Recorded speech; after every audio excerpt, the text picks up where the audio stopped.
President Donald Trump's Supreme Court nominee Brett Kavanaugh testifies before the Senate Judiciary Committee on Capitol Hill in Washington last week.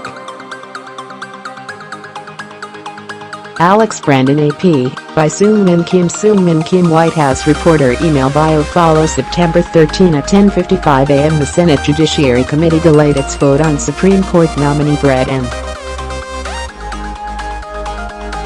Kavanaugh until next week, as the deeply bitter fight over his confirmation intensified and a handful of moderate senators continued to deliberate privately over whether to support him.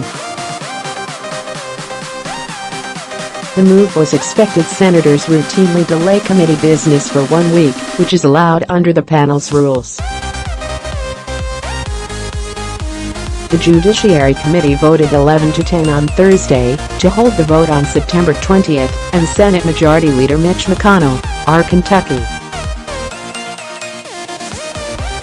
is expected to set full Senate votes on Kavanaugh's confirmation for the final week of September. The vote occurred as Democrats complained about the confirmation process and pressed for more documents from President Trump's nominee. It has been rushed through to judgment in a highly partisan and failed way, said Sen. Richard Blumenthal, D-Con.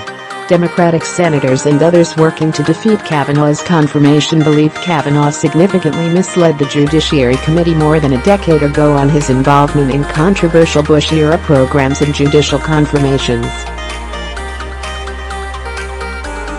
One example that surfaced during the hearings and through newly released records last week was Kavanaugh's involvement in the confirmation of Judge William Pryor to the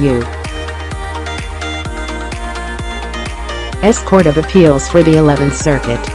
Although Kavanaugh testified in 2004 he was not involved in handling his nomination, his emails from the White House counsel's office show he received invitations for meetings and conference calls to discuss confirmation strategies for Pryor.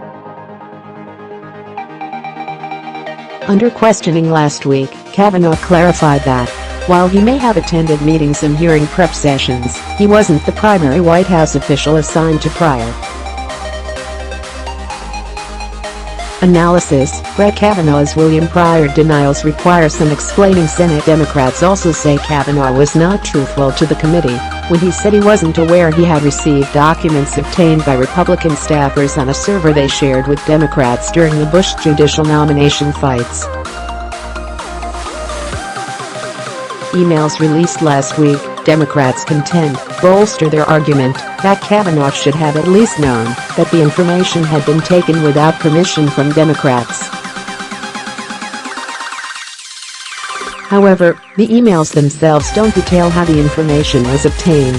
It's unclear how much the accusations that Kavanaugh misled Congress will stick with a handful of senators in the middle who are being heavily lobbied by both opponents and supporters of Kavanaugh's confirmation. "We're looking into that to see if there's any credibility to it," said Senator Joe Manchin, 3, DW.